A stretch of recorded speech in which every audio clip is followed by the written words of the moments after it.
पहले आप ये वीडियो देखिए। ये वीडियो 2015 का है, जिसमें एक आदमी और एक औरत नजर आ रहे हैं।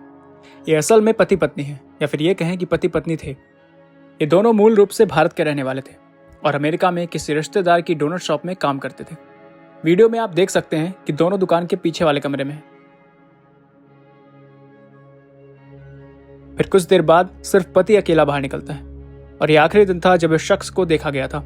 उस दिन के बाद से आज तक अमेरिका की खुफिया जांच एजेंसी FBI इस शख्स की तलाश कर रही है।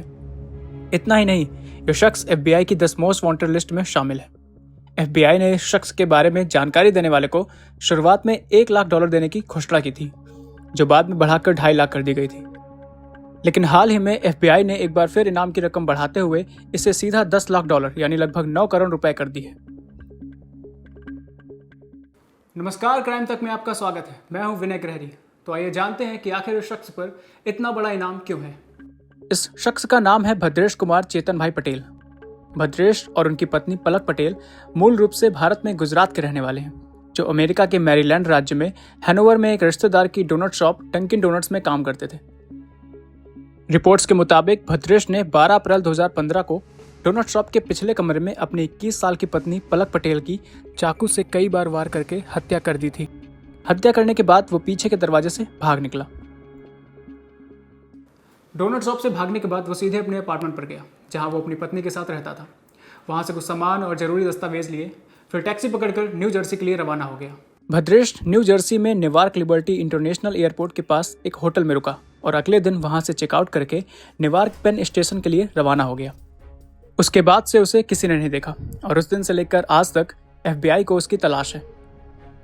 भद्रेश पर फर्स्ट डिग्री और सेकंड डिग्री हत्या, फर्स्ट डिग्री हमला, सेकंड डिग्री हमला और जानबूझकर चोट पहुंचाने के आरोप हैं। साथ ही FBI ने चेतावनी दी है कि भद्रेश हथियारबंद और बेहद खतरनाक है। अब आप सोच रहे होंगे कि भद्रेश ने अपनी पत्नी का कत्ल किया क्यों। दरअसल पत्नी पलक का कत्ल करने के पीछे कोई ठोस वजह सामने नहीं आई है। रिपोर्ट्स के मुताबिक भद्रेश की पत्नी पलक भारत वापस जाना चाहती थी। उनके वीजा की लिमिट भी 1 महीने पहले एक्सपायर हो चुकी थी, लेकिन भद्रेश इसके खिलाफ था। शायद उसने सोचा होगा कि अगर भारत वापस गए तो बदनामी होगी, और शायद इसी वजह से उसने अपनी पत्नी पलक की डोनट शॉप के पिछले कमरे में चाकू से गोदकर हत्या कर दी। इस घटना की जानकारी तब होती है जब शॉप में आ रहे ग्राहकों का ऑर्डर लेने वाला कोई नहीं था, जिससे उन्हें कुछ गड़बड़ लगी, तो इसकी जानकारी सीधे पुलिस को दी गई। पुलिस वहां पहुंचती है और भद्रेश की पत्नी पलक का खून से लथपथ शव बरामद करती है, और तब से ही भद्रेश की तलाश में जुट जाती है। भद्रेश भारत वापस नहीं जाना चाहता था, लेकिन अब वो कहीं भी जाने लायक नहीं बचा। FBI लगातार उसे पकड़ने का प्रयास कर रही है। तो ये थी भद्रेश कुमार चेतन भाई पटेल की कहानी। एक ऐसा शख्स जो CCTV में तो कैद हुआ, लेकिन FBI की पकड़ से आज तक दूर है। ऐसी और अपराध कहानियों के लिए देखते रहिए क्राइम तक।